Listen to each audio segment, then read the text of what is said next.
પાટણથી સમાચાર. પાટણમાં નકલી કંડક્ટર ભરતીમાં બોગસ સર્ટિફિકેટના કેસને લઈને સમાચાર. ઉત્તર ગુજરાતમાં અનેક ઉમેદવારો શિકાર બન્યા. આજે વધુ કેટલાક ઉમેદવારો સામે આવ્યા. ઉમેદવારોના ફર્સ્ટ એડ સર્ટિફિકેટ બોગસ હોવાનો ખુલાસો થયો. ડોક્યુમેન્ટ વેરિફિકેશન સમયે ખુલાસો થયો કે ઘણા ઉમેદવારોના ફર્સ્ટ એડ સર્ટિફિકેટ બોગસ છે. બોગસ સર્ટિફિકેટના કારણે આ ઉમેદવારોની ઉમેદવારી રદ કરવામાં આવી.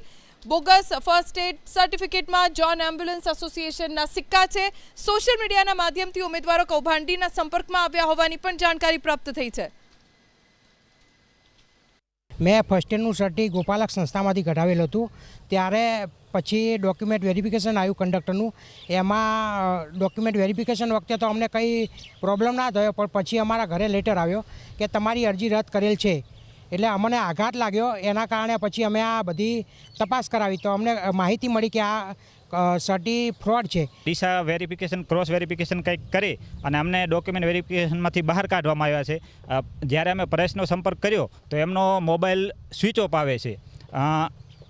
એ પરેશ રબારી એમના જોડે અમે લગભગ 1500થી 2000 લોકો છે જેમને 1600 રૂપિયા આપી અને આ સર્ટી કઢાયા છે. પણ અમને જ્યારે ખબર પડી કે ફ્રોડ સર્ટી છે તો અત્યારે પરેશભાઈનો કોઈ સંપર્ક નથી થતો.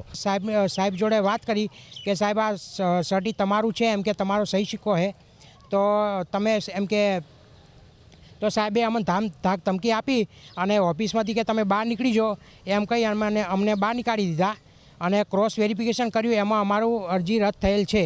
પરેશભાઈએ ફ્રોડ કર્યું એ તો હવે અમને શું કર્યું ખબર નહીં. અમે 1500થી 1800 વિદ્યાર્થીઓ હતા.